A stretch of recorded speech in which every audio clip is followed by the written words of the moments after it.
Vous avez sûrement entendu parler de cette nouvelle drogue qui fait ravage chez les jeunes en ce moment. C'est la drogue appelée Kadhafi. On en parle aujourd'hui, d'où elle vient. Pourquoi est-ce qu'elle est née en fait en Côte d'Ivoire? À tout à l'heure.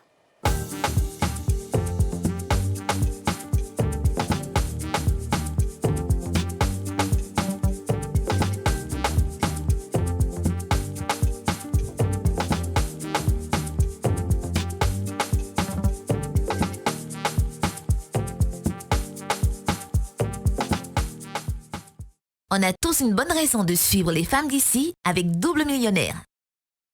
Regardez les femmes d'ici avec BabyMed, soins experts pour bébés.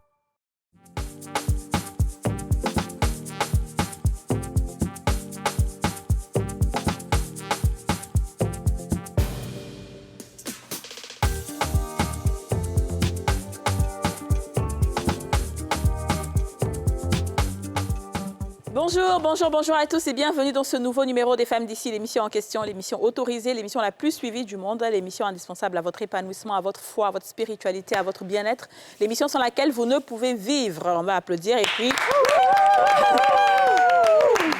Et on va commencer parce que cette émission aujourd'hui, elle est très sérieuse. Et donc, on doit vraiment mettre le doigt sur le problème, comprendre un peu. On parle de la drogue appelée Kadhafi. C'est récemment qu'on a entendu parler, c'est en tout cas moi, pour ma part, c'est récemment que j'en ai entendu parler. Et donc, je garde même mon téléphone pour avoir certaines informations. Nous avons aujourd'hui deux personnes sur ce plateau. Docteur Ousmane Chérif, urgentiste. Docteur Ousmane, comment vas-tu? Très très bien. Ça va? Ça va. C'est un sujet, c'est sûr, qui te parle bien. Oui, pour les nombreux patients qu'on a reçus, Ouais. qui ont ce genre qui viennent pour des intoxications à ce genre de produits, Ouais. ça fait quand même mal à chaque fois qu'on parle de ça, quoi. Ouais. Ensuite, nous avons maman Massandje Cissé. Maman Microbe. Maman Microbe. Bon, tu veux qu'on t'appelle Massandje ou bien Maman Microbe? Maman Choco. Maman Choco. Maman Choco, comment vas-tu? Ça va? On t'avait reçu déjà ici une fois. Oui. En tout cas, on voit tout ce que tu fais pour la jeunesse, pour les jeunes enfants qui sont à Bobo. Et toi, tu es confronté à ces dérives-là toujours. Parce que les enfants, ils viennent te voir. Tu vois ces enfants-là qui consomment le Kadhafi. Et tu vas nous expliquer comment ça se passe là-bas, où ils trouvent ça, pourquoi ils se mettent dedans, les problèmes, les méfaits en tout cas de cette drogue, d'accord? Et j'espère que tous ceux qui sont dans ce pays-là vont se connecter pour regarder cette émission. Franchement, il faut qu'on se parle à cœur ouvert, les jeunes, votre avenir là. C'est ça. Les filles, comment allez-vous? Ça va. Ça va et toi? Ça va très bien. Vous avez entendu parler de la drogue, hein?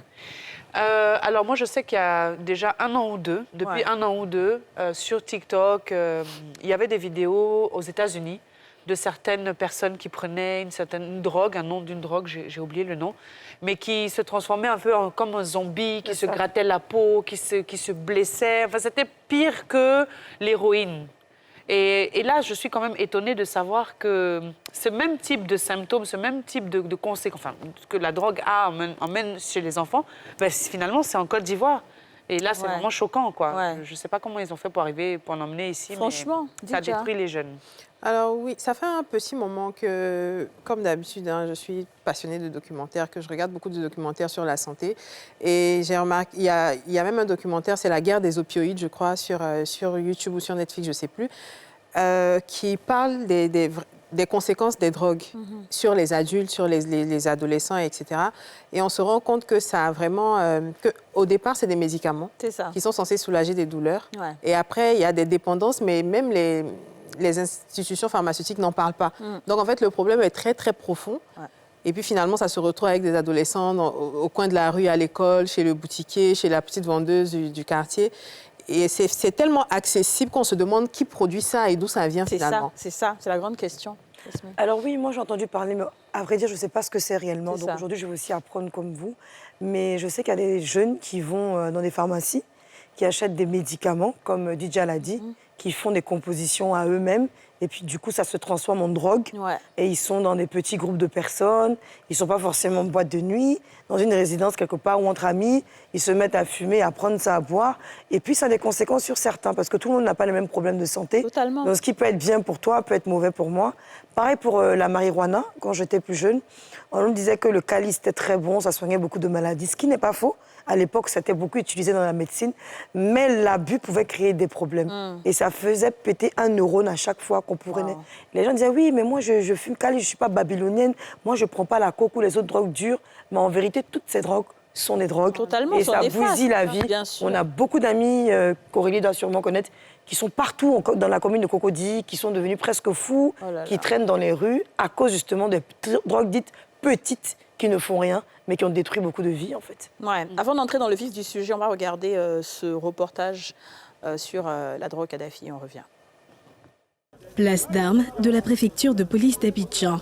Sur les lieux, la cargaison saisie de Mkif, médicaments de qualité inférieure falsifiés, et de l'alcool frelaté, mais aussi et surtout de drogues assimilées, notamment le tramadol et Kadhafi. C'est le Kadhafi, 250 mg. Essentiellement, c'est la dose 250 mg là qu'il mélange qui devient le Kadhafi. Une importante quantité est désormais hors circuit. Une bonne moisson à l'actif des hommes de la direction de la police des stupéfiants et des drogues, dont la chef des opérations situe contexte et bilan. Il s'agit d'une préparation des enfants, un concept de vacances. Nos enfants, de plus en plus, aiment les sensations fortes. Et donc, c'est dans cette quête de sensations fortes que les enfants eux-mêmes ont mis cette fabrication sur le théâtre quand ils vont s'amuser et chacun en consomme. Ce tramadol est dosé à 250 millilitres. Les enfants prennent ça et c'est le dosage de 250 mg qui est écrasé, mélangé au vodka, qui fait 18 degrés d'alcool et qui est vite dilué dans le corps. Outre les saisies, 24 mises en cause des faits de commerce illégal de pharmacie et de contrebande sont interpellés. Parmi eux, ce jeune élève qui dévoile un autre mode opératoire de la fabrication de la drogue Kadhafi. Il vient à la gare vers Mérida. Il y a les femmes, la Bobo Mérida. Il y a les femmes qui vendent, donc on vient, on achète. On s'en au quartier, on s'en vend. Quand moi, il prend, c'est deux, il prend. Il met dans l'eau. Moi, il ne met pas dans le vodka. Il met dans l'eau et puis il boit. Il n'a pas de sommeil. Tu prends, tu tapes clavier. Tu vois. Abondamment relayés sur les réseaux sociaux, les dangers de la drogue Kadhafi inquiètent, quoique la police nationale soit à l'œuvre pour démanteler tout réseau de fabrication et de mise sur le marché. Les populations sont invitées à aider au renseignement et à la sensibilisation au sein des ménages. Chacun doit jouer sa partition. L'usage de toutes ces drogues-là provient essentiellement d'un mal-être des enfants. Et ce mal-être prend son origine où? C'est dans les cellules familiales. Tant que les parents sont démissionnaires, on ne peut pas tout faire à leur place. Tous les interpellés vont être mis à la disposition du parquet pour répondre de leurs actes préjudiciables à la santé publique et à l'économie nationale via les recettes des officines pharmaceutiques. Waouh! Et puis, on n'a même pas envie d'applaudir. C'est incroyable. Même pas envie d'applaudir ou dire quoi que ce soit. Mais non, ça, il n'y a même pas. Ça c'est pour avoir un AVC, hein, vous qui êtes urgent. Alors, docteur Haussmann, Oui. donc, on voit que c'est des comprimés qui sont donc vendus légalement en pharmacie, c'est ça? Oui, normalement, c'est des comprimés Et donc, qui eux, ils existent. prennent maintenant pour mélanger. C'est ça. En fait, le dosage même que vous voyez sur ces images-là, Ouais. c'est un dosage qui est illégal. Qui est Parce illégal. que, illégal. La norme dans le dosage de tramadol, c'est la forme de 50 mg et de 100 mg. D'accord. Donc déjà, ça, c'est un dosage qui vaut 250, pratiquement 5 fois ou 4 fois, par exemple, la dose normale. À la Et- base, ce Tramaking, c'est écrit Tramaking. Non, le produit lui-même s'appelle tramadol. Il y a plusieurs vendeurs qui ont Dérivé. fait des spécialités, donc qui ont donné des noms différents. D'accord. Mais le produit à la base, ça s'appelle du tramadol. Et c'est C'est un censé faire composé. quoi? C'est un composé c'est un antidouleur, si vous souhaitez. En Ah. fait, lorsque vous avez dans le cerveau, il y a des petits nerfs qui transmettent la douleur dans le reste du corps humain. Donc le tramadol, c'est un antidouleur central, c'est-à-dire qu'il va aller dans le cerveau pour bloquer les voies de la douleur. Donc habituellement, nous, on l'utilise à l'hôpital vraiment pour des douleurs qui sont très très fortes. Ok. Des douleurs, Quoi, par exemple des douleurs de cancer, des douleurs de grosses fractures. Waouh. Voilà, donc c'est souvent ce genre de douleurs-là où on utilise le tramadol. Ok. Donc Habituellement, il y a un dosage même par jour à ne pas dépasser. On demande par exemple de ne pas dépasser 200 mg. 400, c'est vraiment une dose qui est déjà d'intoxication. Mais ces jeunes-là, ils prennent par exemple 8 comprimés de 250 mg. Hein? Il y a des vidéos, par exemple, il y a l'une des vidéos où on le voit avaler. C'est 8 comprimés qu'il compte. Ça fait 8 fois 250 mg. Mais quand il fait, c'est pourquoi? Puisque c'est censé calmer une douleur. Si lui n'a pas de douleur, quand il prend, c'est pourquoi? Qu'est-ce que ça lui fait? En fait, ça vous met dans un état d'extase. Déjà, vous ne sentez pas la fatigue. Il y a même des joueurs de football qui avaient été, dans le temps, qui avaient été testés positifs au tramadol parce que quand ils prenaient, c'était pour ne pas ressentir la fatigue pendant un long moment. Voilà. Donc, eux, ils prennent parce que quand plus c'est dosé, plus ça va agir sur le cerveau. Comme je l'ai dit, ça bloque la douleur au niveau du cerveau. Donc, ils vont sentir une sensation d'euphorie, une sensation parfois même de bien-être. Mais souvent, ça crée un ralentissement au niveau du cerveau. Ça bloque certaines substances du cerveau, certaines zones du cerveau qui sont censées bien fonctionner. Par exemple, c'est pour ça que quand on est à l'hôpital, on reçoit parfois des patients qui disent qu'ils ont l'impression de sentir leur langue qu'ils avalent. Voilà, parce qu'il y a un syndrome qu'on appelle le syndrome sérotoninergique qui fait en sorte que votre langue, quand vous prenez une grosse dose de tramadol, vous êtes un peu comme dans un coma. À un moment donné, votre langue commence à rentrer en arrière. Parfois même, ça vous étouffe. On a même eu des cas où le patient vient à l'hôpital, pratiquement, ça cause son décès. Parce que la langue va faire une bascule en arrière, ça va fermer toute l'entrée du larynx et puis du pharynx. Le patient, il en décède. Mais alors, on sait que c'est quand même un médicament qui est super addictif. Si on prend continuellement, on va ressentir le besoin d'en prendre pour soulager la douleur. Donc, il est censé avoir une réglementation. Comment se fait-il que ce soit fabriqué autant et vendu sans ordonnance, que tous les ados, les jeunes peuvent aller en pharmacie et se procurer ça? Non, moi, en fait, pourrais, si vous permettez, allez-y. Il y a beaucoup de femmes qui vendent ce qu'on appelle les médicaments dans les rues, qui ont les trucs là, à Djammi-Roxy notamment et dans plein d'autres endroits, qui se procurent des médicaments des pays étrangers. Vous allez certains pays arabes, quand vous allez, les doses des médicaments sont beaucoup plus dosées, même les antibiotiques ici. Moi, j'ai dû faire un traitement d'antibiotiques ici pendant longtemps d'une petite maladie que j'avais, ou je ne sais pas d'un mot. Et quand je suis allée dans un pays arabe, dit arabe, j'ai pris juste une boîte, mais tellement que c'était fort, ça a failli même me créer un ulcère. Mais ça soignait automatiquement. Maintenant, quand tu voulais poser la question de l'effet que ça fait, quand je travaillais à l'époque dans un call center avec des amis, je me sentais tellement mal ce jour-là que j'ai demandé un petit paracétamol. Et la go m'a donné son paracétamol, mais il était codéiné. Donc, je ne dirais pas la marque, mais je préfère mettre paracétamol. Et je ne savais pas. Quand j'ai pris, j'ai senti que je ne pouvais plus parler à un moment donné au téléphone. J'étais devenue faible. En même temps, tu es à l'aise. En même temps, tu ne sais pas si tu as sommeil, tu ne comprends pas. Et je me suis dit, mais elle m'a droguée. J'ai commencé à faire... Mais tu n'as même pas la force de faire des histoires. Et c'est après qu'ils se sont moqués de moi. Ils m'ont dit, oui, comme tu es chaude là, on t'a donné ça, ça t'a calmé un peu. Mais en vérité, je me suis rendu compte que dans les paracétamol, il y avait aussi des dérivés de codéiné qui pouvaient non seulement calmer les douleurs, mais assujettir ton esprit. Oui, c'est ça le médicament, ça te relaxe en fait. J'imagine si la dose est extrêmement forte, ça peut faire un effet contraire. Bon, après, vous n'êtes pas à la place de ces dames qui vendent les médicaments. Alors, mais il va quand même répondre à la même question de Didia. En fait, la question de Didia, c'est vraiment une très, très belle question. Parce que, normalement, en Côte d'Ivoire, il y a des médicaments de ce qu'on appelle la liste blanche, la liste rouge et la liste jaune. Ce médicament fait partie de la liste rouge. On ne sert pas ce médicament sans ordonnance en pharmacie.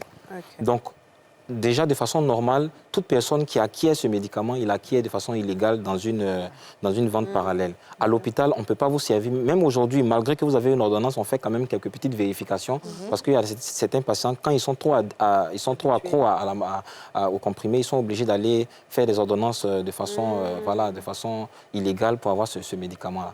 Mais aujourd'hui, il est important quand même de dire aux gens qu'il y a deux types de personnes qui sont exposées à la drogue. Il y a ceux qui le prennent de façon...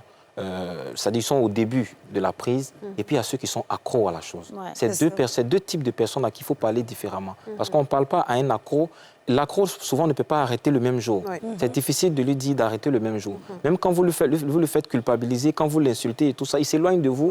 Ce n'est pas une solution en tant que telle. Voilà. Les personnes qui sont des nouveaux prénoms, on ne dit même pas le mot drogué parce que vous savez que c'est péjoratif aujourd'hui. On dit de dire plutôt exposé aux substances toxiques illégales. Voilà, parce que droguer, quand vous dites à quelqu'un tu es drogué, tu l'as insulté pratiquement. C'est Ouais. le vrai nom qu'elle a. C'est le vrai nom, c'est vrai, malheureusement. C'est dommage. Voilà. Après, je veux dire, on sait que le tramadol, c'est un médicament qui est quand même très dangereux.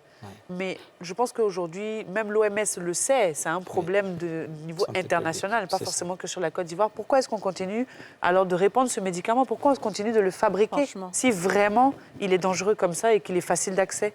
En fait, à l'hôpital, on est en train de réduire ces indications. C'est-à-dire que les moments où on doit utiliser le tramadol, on essaie de les réduire. Mais de façon normale, il y a beaucoup de patients qui en ont besoin. Et nous, on utilise des petites doses. La différence avec ce genre de personnes, c'est que, il y a un âge pour prendre le tramadol. Même les petites doses, il y a un certain âge auquel on ne donne pas du tramadol. Vous n'allez jamais voir un médecin donner du tramadol à un bébé ou à un nourrisson. Ça ne se fait pas. Voilà. Donc, on essaie de donner des indications, des moments précis où c'est très important pour le patient. Quand vous avez votre patient qui a une douleur au poumon, qui est profonde, qui est extrêmement... Moi, j'ai des patients, souvent, vous rentrez dans le service, avant même d'arriver dans sa chambre, vous entendez sa douleur tellement elle crie fortement. Vous êtes obligé de lui donner un petit produit, même parfois en continu, pour que ça puisse calmer sa douleur. Même si la maladie est incurable, au moins ces derniers moments, il puisse le vivre de façon tranquille. Très bien. Maman Sanjay, toi, on sait que tu es au cœur d'Abobo. Ta porte est ouverte généralement pour toutes ces personnes-là qui sont, que ce soit droguées, que ce soit des enfants de la rue et tout ça. Qu'est-ce que tu remarques là-bas? Ah, merci beaucoup. Ce que je remarque à la rue, c'est trop fort. Aujourd'hui, les enfants, avant, ils partaient dans les fumoirs. On dit à drogue, les enfants s'en vont fumer, drogue, tant. Aujourd'hui, on ne parle pas de drogue, on ne parle pas fumoir. Où on est aujourd'hui, là, on ne parle plus fumoir. C'est les comprimés, mauvais comprimés, on parle aujourd'hui. Les enfants, mais il y a beaucoup de comprimés qui est là aujourd'hui qui est en train de tuer les enfants. Surtout, ce qu'on est en train de dire aujourd'hui, on dit Kadhafi, là. C'est ça. Kadhafi avec les autres comprimés, ce n'est pas la même chose. Hein. Ah bon? Il y a Rousseau, il y a c'est trop. Ouais. Il y a Roupinon. Il y a trop. Je t'avais envoyé une petite vidéo là, il faut écouter ça. Mais où est-ce qu'ils prennent ça? Est-ce que le comprimé peut quitter en haut pour tomber? Ça rentre par frontière. Mais maman, dans les rues. Ces médicaments que les enfants prennent là, ils achètent le comprimé à combien? Ils n'ont déjà pas d'argent. Comment ils font pour avoir l'argent pour pouvoir acheter ça? Ah, et mais puis c'est les combien le enfants comprimé? à partir des bagarres qui poussent truc au bruyère, surtout à partir des bagarres. Et ils veulent prendre ça pour s'engager, pour qu'ils vont bien travailler. Maintenant, c'est dans ça, Kadhafi est venu, il dit ils vont goûter. C'est dans goûter, tu vas rester et puis voilà l'encre. Il va avaler. Okay. Tu vas rester marcher un peu. Il va dire que, hé, maman microbe, il faut venir. Hein. Il y a un petit qui est en train d'avaler son langue là-bas. Je ne sais pas. Est-ce que je l'ai donné? Mais ils sont obligés de courir. Si tu vois comment on attrape la langue de l'homme, tu as dit que non. C'est le chien qu'on est en train d'attraper. Il y a un monsieur médecin là-bas, même, comme on dit, monsieur Ali. C'est lui, il a sauvé 2 personnes dans ma main.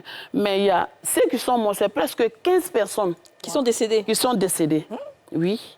Ils sont décédés à cause de choses, comment on dit, Kadhafi. Mais maman... Et ils ont avalé la langue carrément. C'est ça qu'on disait. Attraper. Il y en a, mais on ne peut pas.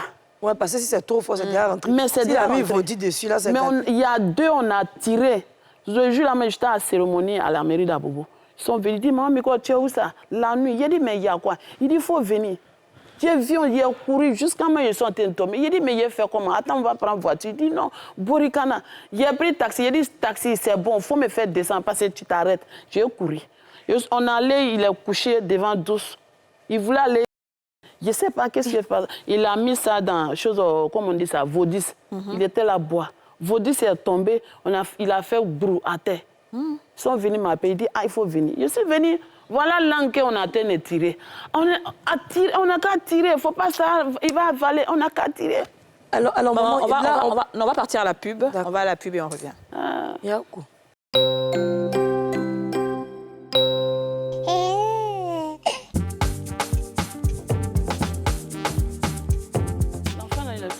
De retour sur le plateau des femmes d'ici avec Massanjay Cissé, Maman Choco et Ousmane Chérif, docteur urgentiste. On parle de la drogue Kadhafi, justement, Yasmine. Alors, je vais te demander quelque chose, maman. Là, on parle de la drogue, on parle des adolescents. Oui. Donc, c'est de 12 jusqu'en haut, là-bas. Oui. Mais là, tout à l'heure, tu avais quand même un enfant de 8 ans oui. qui est accro à cette drogue. qui a pratiquement détruit sa petite vie, parce qu'il n'en a même pas une grande. Et c'est vrai qu'à la télé, c'est pas autorisé d'avoir des enfants vraiment qui n'ont pas l'âge adulte. Oui. Est-ce que tu peux nous parler un petit peu de ce petit, comment il a commencé? Le petit, je voulais venir me marier l'enfant là. L'enfant là, il est sorti chez eux, presque, il avait 7 ans. Toujours, je vois l'enfant là, il est recroché sous le barrage. Chaque fois, il est sur. Il dit, mais il faut aller à la maison. Il dit, non, je ne vais pas. J'ai attrapé l'enfant. Il a tout fait, l'enfant n'a qu'à me montrer chez eux à la maison. L'enfant l'a refusé. Mais chaque fois, quand il s'en va rouler, il est sous le barrage. Mais ce que je dis vraiment, les chauffeurs des bars de nos quartiers là, ils ne sont pas gentils. Ouais. Tes enfants vont à l'école. Toi, tu vois un bébé, un enfant mineur qui est en train de rouler dans ton bar, quand même. Jean, il a apprenti. Pourquoi tu ne veux pas laisser l'enfant? Il faut dire l'enfant là, tes parents, ils sont où? Oui, oui. Tu es petit pour rouler. Mais c'est ce que vraiment, Ouais. on n'a qu'à parler de ça. Ouais. Et qu'est-ce qui s'est passé avec cet enfant de 8 ans? Les enfants de 8 ans, ils voulaient mourir, voilà. J'ai arraché ça là même avant d'être dans sa main. Il a un comprimé dans sa main à 8 ans. Tu peux faire la caméra dame là. était là, une dame qui vend comment on dit ça, à la gare de Turco. Elle est venue, il dit, tante, il dit oui. Il dit, il faut venir, il y a un enfant qui est ici, là, il y a un comprimé dans sa main. Attends, je vois. Il dit, mais c'est quel comprimé qui est dans sa main? Il dit, tante, Borikana, il faut courir. J'ai couru jusqu'à mes sourcils qui étaient dans mes pieds, en bas, là, et quitté. Je suis venu, il dit, mais il y a quoi? Il dit, voilà lui qui est assis là-bas. Il a enlevé 3, il a mis dans les choses là, vos 10 là. Bébé là, tout le monde a... Il a dit, mais vous-même vous êtes ici, vous ne pouvez pas réagir pour dire l'enfant là, c'est quoi ça, il faut déposer. Vous ne pouvez pas parler quand même. L'enfant là, ce n'est pas pour une seule personne. Est-ce que tu peux montrer le médicament, c'est pour s'il te nous plaît? tous. Maman, est-ce que tu as pu aller dans sa maison pour savoir dans quelles conditions aussi ce petit vit? Est-ce que sa maman est refuse là? de me montrer la maison. Il refuse de montrer la maison. C'est des enfants de la rue. C'est Ouais. ça, c'est ça. Mais Il ça refuse de me montrer chez lui à la maison. On va, il dit les belles vies. On va à Bellevue. Il dit, il y en a bien. Avec quoi faire? Nanti, minate, amétate. Je ne vois rien. Ouais, déjà. Mais Et j'ai ce dit, que je maintenant, voulais il faut demander, venir, c'est que... D'accord. Quel type de patients vous recevez qui sont sous les effets des drogues? Est-ce que c'est des adolescents, des lycéens, des écoliers? C'est quel type de patients? Oui, il y a beaucoup de types de patients. Les âges, ça varie, comme elle a dit, 16, 18 ans, parfois 25, 30 ans. C'est souvent des patients qui arrivent aux urgences avec un symptôme qui est une détresse. Soit c'est une détresse respiratoire à cause de la bascule en arrière de la langue, comme je l'ai dit. Soit c'est pour un coma qui peut être un petit stade ou un coma très profond. Et il y a beaucoup de patients qui arrivent même déjà décédés. Il y a des patients, par exemple, que les ambulances vont chercher dans la rue. Je me rappelle ces derniers patients qui, comme elle a dit, sont en train de sont en train d'avaler leur langue dans la rue, on les appelle. Déjà, le contexte nous fait penser à une intoxication, à ce genre de produit. Le temps qu'on les envoie à l'hôpital, c'est souvent des patients qui n'arrivent même pas parce qu'ils décèdent déjà en route. Alors, on parle toujours du tramadol, hein, mais je parlais au début de l'émission de ce genre de drogue du zombie qui crée un effet où on se gratte la peau, on s'enlève la peau jusqu'aux muscles. Est-ce que les symptômes de ce genre de médicament aussi, le tramadol, enfin, est-ce que c'est similaire à ce médicament-là aussi? La question que vous posez, c'est une très bonne question parce que j'ai l'habitude de dire aux gens que les drogues ne sont pas toutes interdites. Il y a des drogues que nous, on utilise à l'hôpital. Voilà pourquoi on parle de drogues illicites. Oui. Les drogues, par exemple, la drogue dont vous parlez, ça s'appelle la kétamine. Ça s'utilise à l'hôpital dans un contexte bien précis. Vous avez, par exemple, ce qu'on appelle aussi la drogue du violeur, que aux États-Unis, on donne pour paralyser. Oui. Nous, à l'hôpital, quand on veut faire une anesthésie à un patient, quand on veut l'endormir, il ne doit pas bouger sur la machine. Donc, on doit le paralyser sur la machine pour que la machine puisse bien le ventiler. Oui. Donc, on va lui faire ces genres de drogues-là pour leur permettre. Donc, il y a des contextes vraiment très, très précis. Et puis, c'est ça, les gens prennent pour donner à un enfant des Donc, vous voyez, un produit aussi dangereux que cela, un enfant de 16 ans va le prendre, il va venir à l'hôpital tout paralysé. C'est pour ça que vous voyez dans les vidéos où ils chantent là, c'est des enfants qui sont pratiquement dans un petit coma. Nous, chez nous, ça s'appelle un coma. C'est une manipulation. Ils dansent en ralenti, ils chantent en ralenti, c'est un coma. C'est-à-dire que le cerveau ne fonctionne pas correctement. Alors, justement, j'aimerais venir à ce fait-là, les gens qui prennent le tramadol.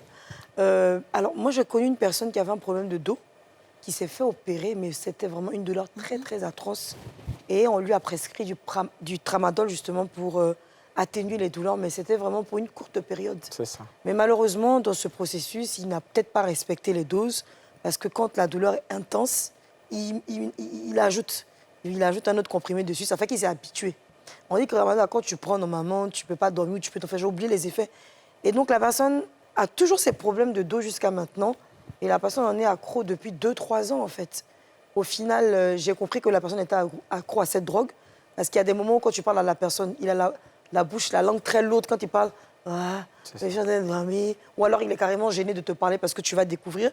Et finalement, je pense que ça lui pourrit un peu la vie. Mais au fond de lui, il ne veut pas le reconnaître. Et il n'écoute pas parce qu'il se dit que c'est ce qui guérit son mal-être. Qu'est-ce que vous dites en tant que médecin, enfin, le gentil de ce genre de choses? Comment en fait, on peut vous arrêter? voyez, sur nos ordonnances, vous voyez, il y a des ordonnances où on met à ne pas renouveler. Oui. Ou parfois, même quand on ne met rien, le pharmacien vous dit, si ce n'est pas marqué à renouveler, je ne sais pas l'ordonnance. C'est parfois des ordonnances qui ont été prescrites dans un contexte bien précis et qui sont addictifs. Le tramadol, c'est un produit qui est addictif parce que les récepteurs, ce qu'il va toucher là, à un moment donné, c'est comme la nicotine. Plus les récepteurs vont recevoir le produit, les récepteurs vont en redemander. Donc vous allez toujours vouloir encore plus. On demande aux patients, quand vous avez une douleur chronique, ne prenez pas du tramadol de façon chronique. Ce n'est pas la solution. C'est ça. Au contraire, vous allez même vous enfoncer dans une prise à vie d'un médicament qui est dangereux pour vous. Je rappelle que le tramadol agit sur les reins, il agit sur le foie, il agit sur le cœur et le cerveau. Ce sont les 4 organes qui sont détruits par le tramadol. Donc quand vous utilisez, et la maman a bien expliqué, avec le Vodi, c'est des produits qu'il mélange. Quand vous utilisez la vodka, c'est un produit qui contient, comme l'a dit 18% d'alcool. C'est Vodi que tu as dit. Oui, de la vodka. Le Vodi, ce sont des marques, mais le composé qu'à l'intérieur, c'est la vodka. Donc, il y a 18% d'alcool à l'intérieur. Et il y a de la caféine et la taurine. La caféine et la taurine, le mélange des deux, ça va augmenter encore l'effet du tramadol.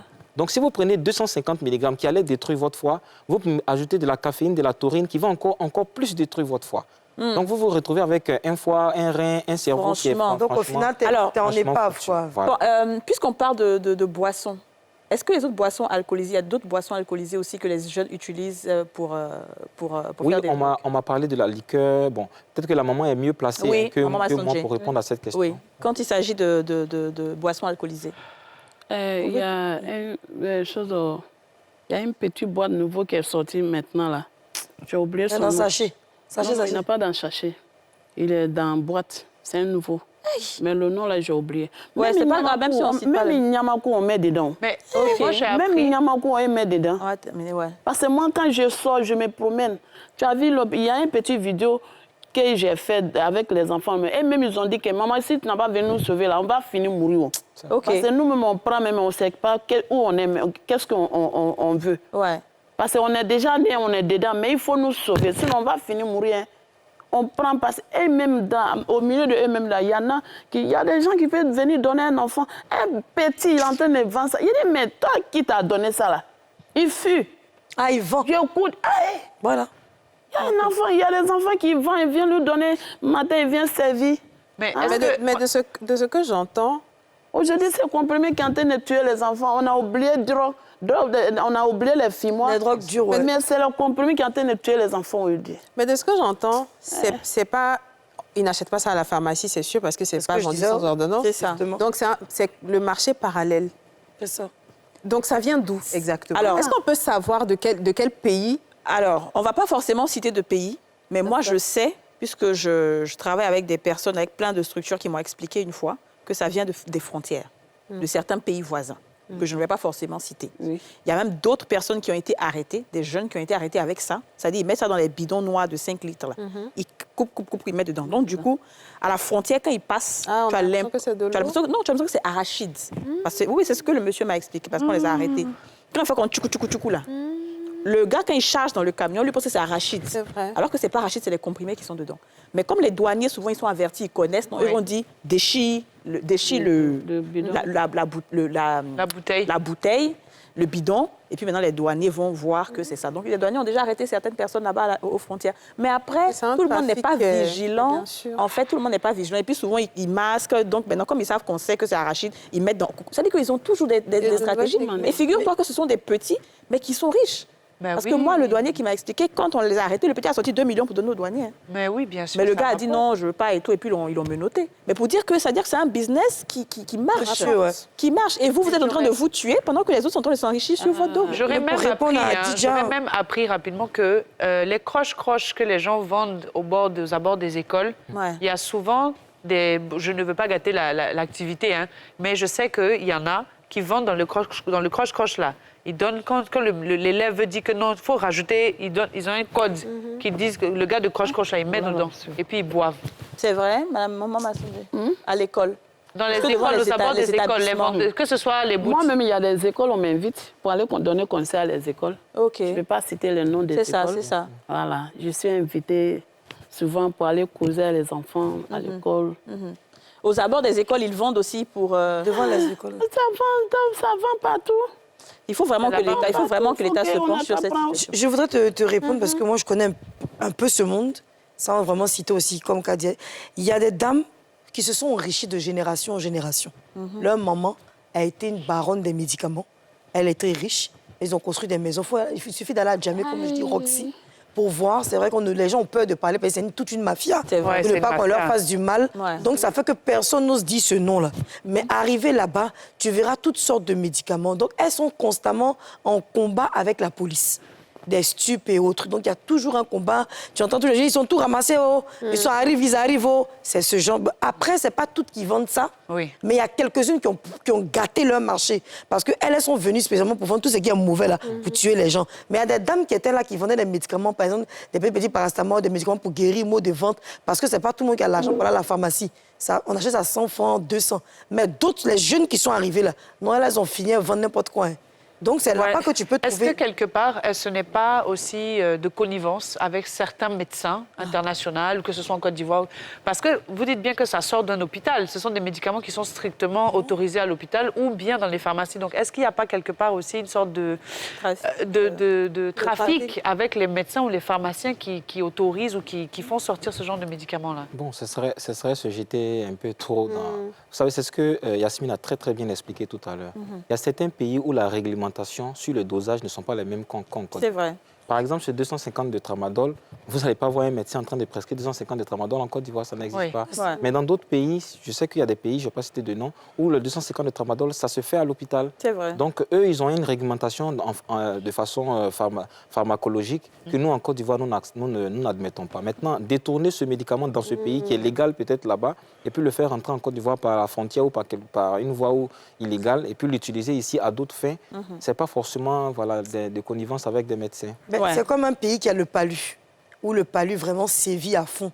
Ils ont forcément des médicaments très forts pour tuer ce palu. Ici, on a plusieurs types de palu. On a le palu normal, on a le palu fort, on a le... Comment vous appelez l'autre palu là? L'europalu. La dengue, tout ça. Donc, si tu prends si tu prends un médicament, si tu es à la pharmacie pour dire, je viens prendre un médicament de palu et que tu n'as pas encore fait tes analyses, bon, tu vas te mettre en ramba parce que des fois, ça peut te poser... Donc, il y a des pays vraiment spécialisés pour le palu. Ils ont des médicaments spécialisés. Mais tu vas aller en Angleterre ou ailleurs, ils n'ont pas les mêmes médicaments. Mais au-delà dans tout. Même le cancer, c'est même pas forcément doses. même côté médicaments même. Tout ce qui touche la bouche, tout ce qui touche... Donc chaque pays a sa réglementation. Parce que moi, je sais que même mon collagène qui vient d'ailleurs, il y a des collagènes qui ne sont pas acceptés en Côte d'Ivoire. Et ça, c'est juste pour la beauté. Et ils me le disent, les fabricants, ils me disent, est-ce que dans ton pays, ça c'est accepté ou pas et tout. Voilà. Donc, c'est dans tout. Mais à partir du moment où ça devient nocif pour la santé, que ça rentre dans notre pays, il faut vraiment que l'État fasse attention. Je sais que la police fait déjà suffisamment, les stupes et tout, mais il faut vraiment que ça soit encore plus corrigé. Sauf si vraiment il y a des gens qui tirent des mains derrière, quoi. C'est ça. On va aller à la pub. On revient.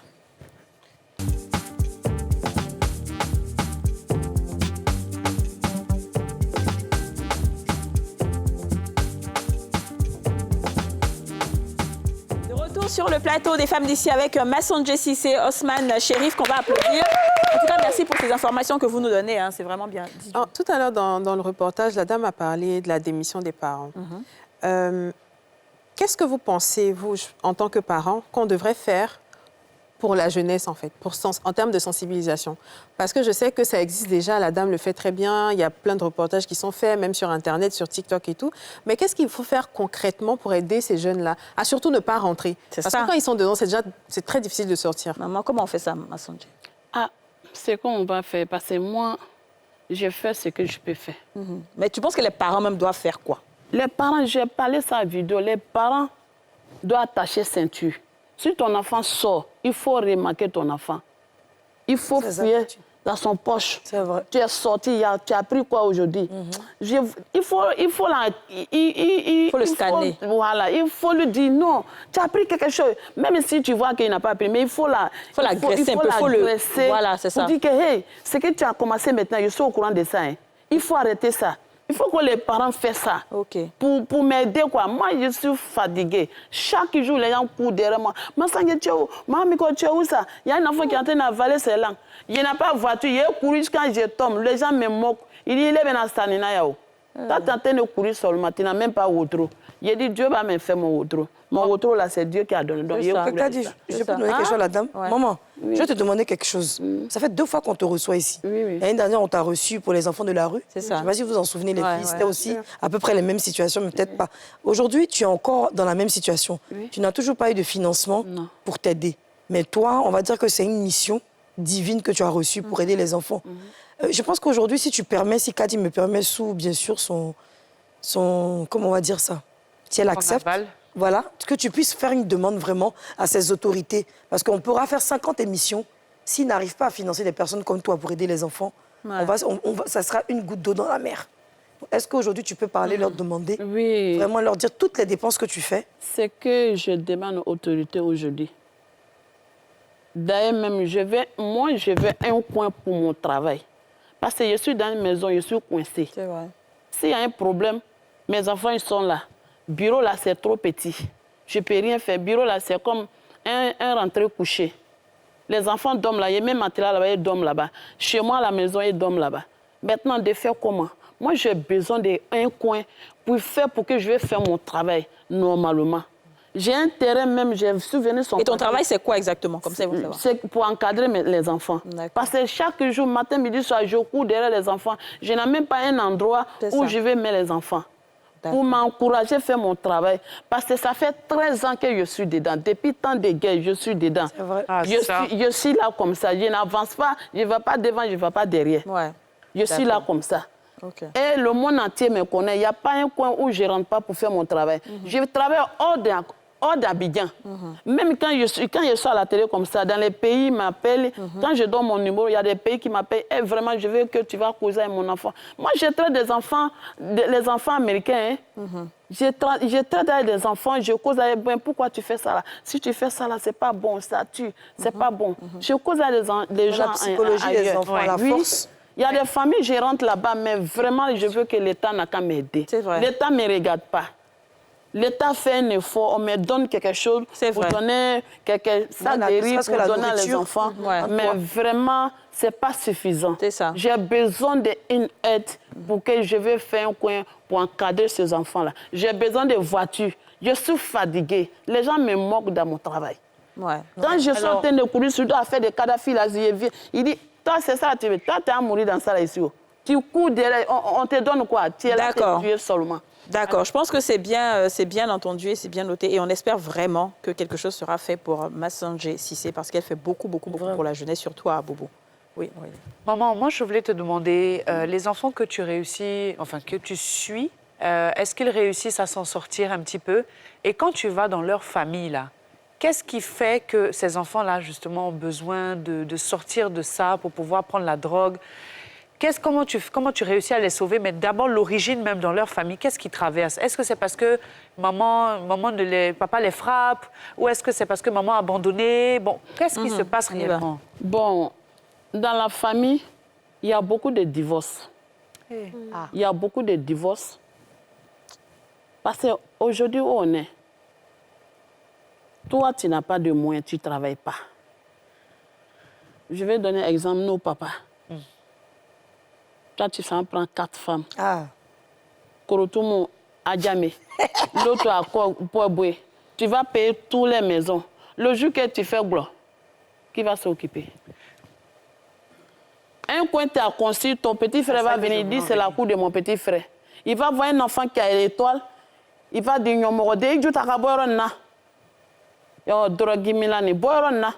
on va rejeter l'enfant au dehors. qu'est-ce qu'il va devenir? Moi, je dis, les parents, ils n'ont qu'à m'aider aussi.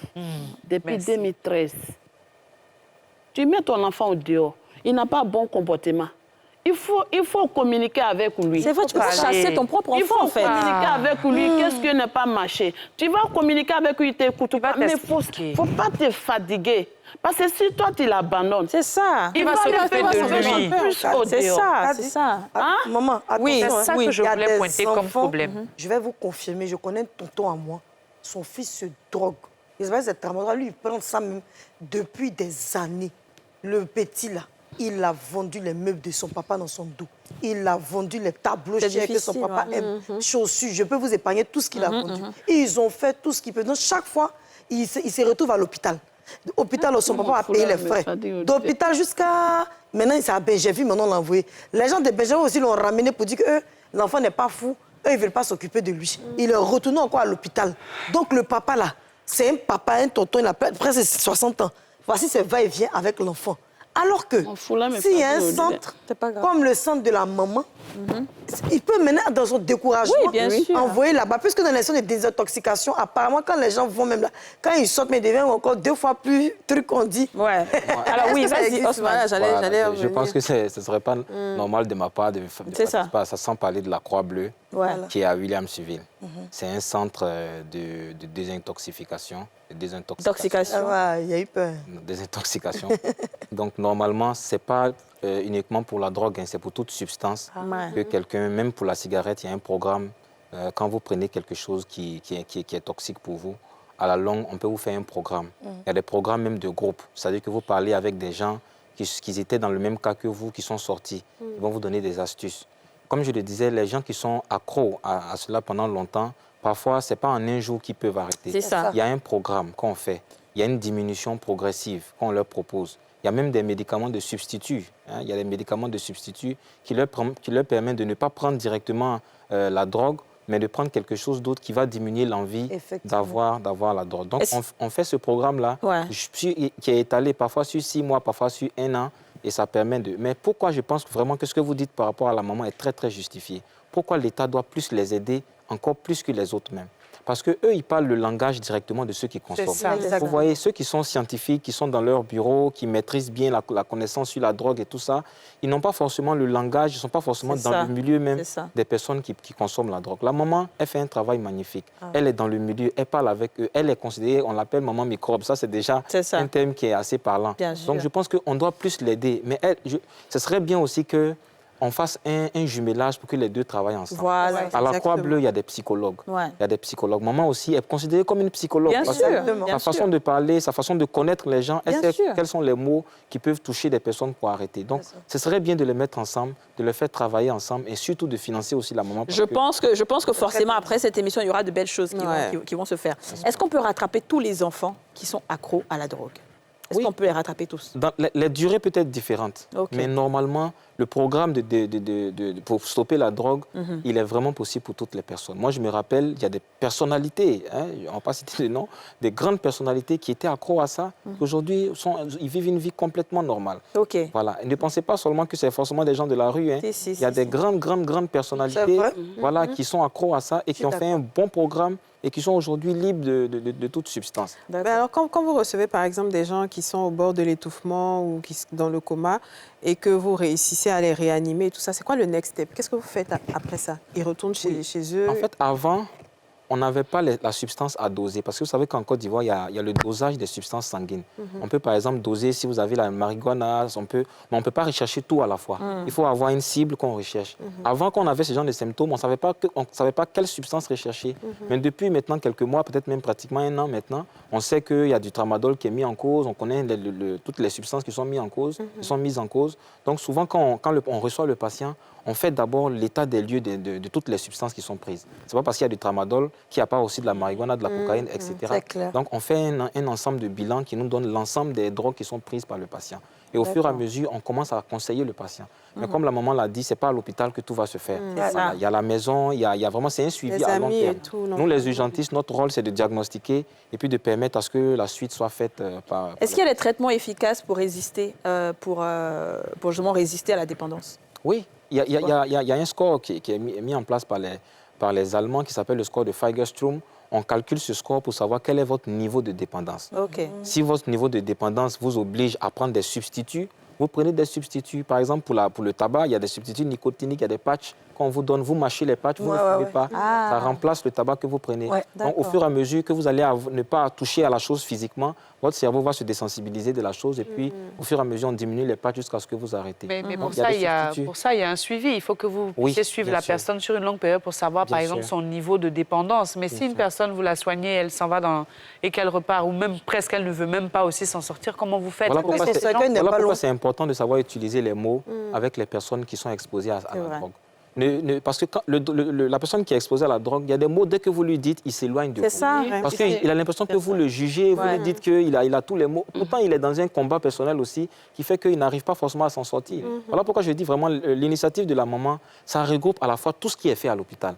Elle fait de la thérapie de groupe. Elle est avec des gens qui sont dans la même situation. Elle fait de la psychologie. Elle fait un peu de tout. Donc vraiment, il faudrait que l'État pense à l'aider réellement.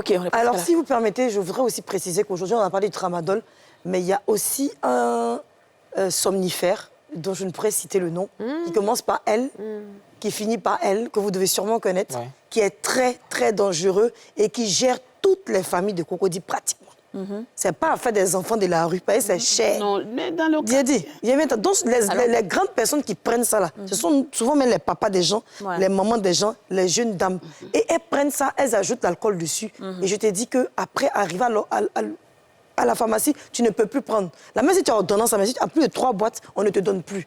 Eux-mêmes, ils te dosent. Mais les gens trouvent toujours le moyen de passer à gauche, ça détruit des vies. Avec le somnifère, dans le temps, j'avais beaucoup de difficultés à m'endormir. Donc, on m'avait prescrit, on m'a dit de casser en 4.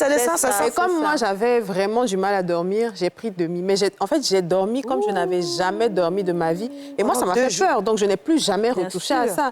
Mais si quelqu'un a ressenti cette sensation-là et a envie de reprendre, moi, je trouve ça parce qu'il a des problèmes ou bien mais toi, tu as dormi. Traumatisé, en fait. Toi, tu as dormi, les dames dont moi je parle, quand elles prennent 2, souvent elles prennent 3 longs, elles mettent boisson, et puis elles sont en bas des immeubles, ils sont comme ça. Leur langue est lourde. Donc, il y a des gens aujourd'hui là qui ont perdu le sommeil. Moi, je connais une dame qui a perdu le sommeil la nuit, elle ne dort pas. Ça fait des années qu'elle ne dort pas. Elle est passée par toutes sortes de thérapies, l'église, spiritualité, parce qu'elle habite, tant qu'elle n'a pas ça là, elle ne peut pas dormir. Alors, oui, vas-y. Je voulais juste dire que dans le principe de sensibilisation contre les drogues, il y a un principe qui est vraiment bien codifié. On dit de ne pas citer beaucoup le nom des drogues. Parce qu'il y a des gens, quand ils entendent, ils vont aller tester. Ils vont la voir. C'est pour ça qu'on n'a pas dit le nom. C'est très mais ce que je veux dire, c'est que quand on rattrape ces personnes-là, ces personnes qui sont dépendantes de la drogue, il y a forcément quelque chose qu'elles vont perdre à jamais dans leur santé. Oui. Parfois, il y a des séquelles qui sont rattrapables. Il y a forcément des séquelles. Oui, en fonction du temps où vous avez pris le médicament, il y a des séquelles qui sont rattrapables, il y a des séquelles qui ne sont pas rattrapables.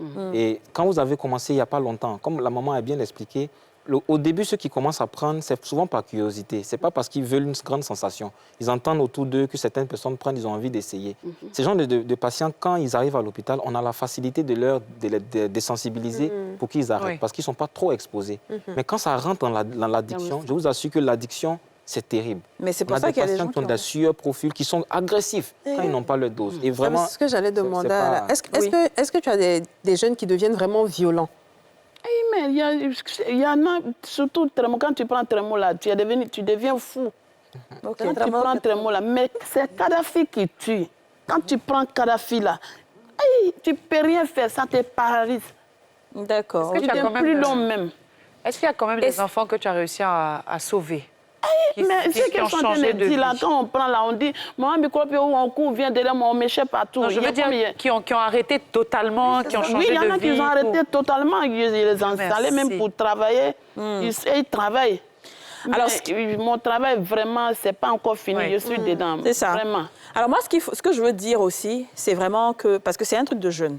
C'est vrai qu'il y a des personnes qui sont accros, mais on parle beaucoup de la jeunesse. Il faut aussi que, c'est un combat que tout le monde doit mener, à son niveau, à son échelle. Mais il est important de parler des chanteurs de cette nouvelle génération. Parce qu'aujourd'hui, ce sont les chanteurs qui envoient la jeunesse dans une dérive. Parce que selon le journal Le Monde, là, le mot Kadhafi est venu du groupe Sans Papo.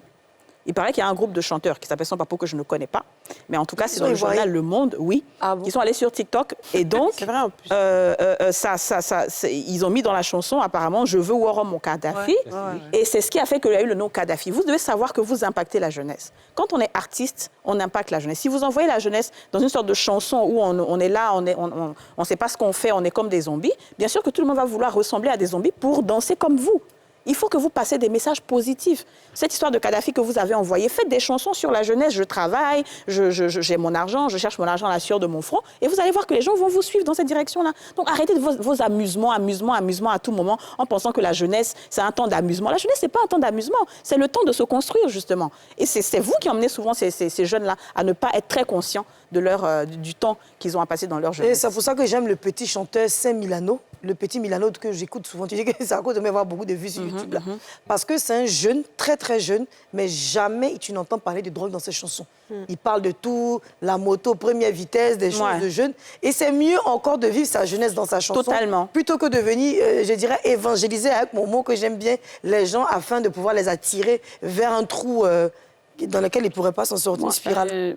Alors, on est à la fin de l'émission. Oui, maman. Oui, moi, il y a des parents même qui viennent, les enfants. Il y a un enfant, l'autre fois, il a pris Kadhafi. Les parents, ils sont venus dire, je veux que, où tu prends les enfants pour les encadrer, là. Je veux que l'enfant n'a qu'à aller là-bas. Il dit, non, on prend les enfants pour encadrer, mais c'est pas quand tu viens me dire en même temps, on envoie, non. C'est un projet que CCSC fait, et puis si c'est arrivé, on prend les enfants pour envoyer en Bayakro. Mais on ne peut pas faire ça maintenant. L'enfant, il est devenu fou, hein. Oh là là. Voilà, je ne peux pas citer le nom. Il y a 3 enfants actuellement qui sont devenus fous, ils sont en Bégervie. Est-ce qu'on peut dire que c'est aussi les parents m'ont dit, si vous venez parler un nom, mais il n'y a pas de nom, mais ce qui est aussi, ça ne va pas. On ne parle pas le nom. Est-ce qu'on peut dire que c'est aussi spirituel? Alors moi, franchement, je ne pense pas. Je ne pense pas. C'est vrai qu'il y a le côté spirituel souvent de fou, mais non. C'est pas ça. On ne va pas accuser la sorcellerie pour tout. Osman Chérif, merci beaucoup d'avoir été avec nous. Moi, Massandje, merci beaucoup de nous avoir. Merci de nous avoir suivis. On espère que ce message va vraiment rentrer dans les oreilles de ceux chez qui ça doit rentrer, et surtout les jeunes. Votre avenir, là, prenez-en soin, s'il vous plaît. Personne ne va faire votre bonheur à votre place. On se retrouve demain pour un nouveau numéro des Femmes d'ici. Bye bye. Bye bye. Vous venez de suivre Les Femmes d'ici avec Double Millionnaire. Vous venez de suivre Les Femmes d'ici avec BabyMed, soins experts pour bébés.